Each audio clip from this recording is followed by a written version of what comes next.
এই দেখো কথা বল না, এখানে নিচে এল ছিল না, এটা ছিল 0 থেকে L, এইটা কত 0 থেকে π/2, তাহলে এল এর জায়গা কি হবে? π/2 π/2 হবে। সত্যি হয়ে গেছে। আচ্ছা হ্যাঁ ঠিক আছে, বাস বলতেছি।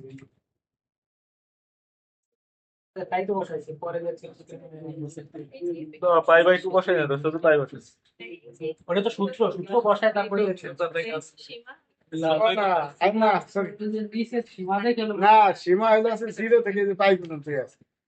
মোট সীমা কত? এই যে 0 থেকে π/2 মোট লিমিট জিরো থেকে পাই 0 থেকে π, তারপরে তাহলে এল এর জায়গা পাই পাই বসাইছে, বসাইছি।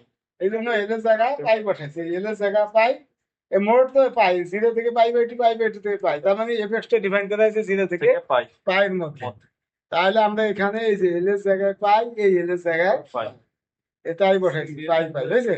এখন যেহেতু এই যে এটা আবার ব্রেক দিছে, 0 থেকে π-তে এফ এক্স এর মান একরকম, π/2 থেকে π-তে আর একরকম।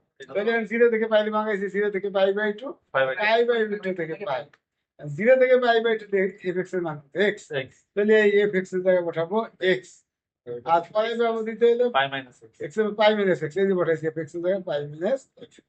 এখন এইটা আবার সেই ইউ ভি জেনারেলাইজেশন মেথড, এটা ইউ এটা ভি, ইউ ঠিক রাখলাম, ভি রে ইন্টিগ্রেশন করলাম, তারপর সূত্রের মাইনাস এবার এক্স এর ডিফারেন্সিয়াল ডিফারেন্সিয়েশন 1, এর ইন্টিগ্রেশন করলে পরে আবার 1 থেকে 0 কত লাগে, এখানেও তাই এটা ঠিক রাখলাম, সাইন এক্স এর ইন্টিগ্রেশন করলাম, আবার এটা ডিফারেন্সিয়েশন ইন্টিগ্রেশন আবার ডিফারেন্সিয়েশন করলে ঠিক হবে। বস। এখানে লিমিট বসাচ্ছি এক্স এর জায়গায় π/2, এক্স এর জায়গায় π/2, এই এক্স এর জায়গায় π/2, আবার এই এক্স এর জায়গায় π/2, আর 0 বসাইলে এটাও 0, সাইন 0 0, একবারে 0 দিচ্ছি। এখানেও π/2 বসাইলে সরি জিরো এক্স এর জায়গা পাই আছে, ওখানে আছে পাই, পাই থেকে তো পাই বসাইলে পাই মাইনাস পাই 0, কি কথা বলছে? সব বুঝছি। এই জায়গা তো পাই থেকে পাই এটা বাদ, এত যোগ এত 2 এত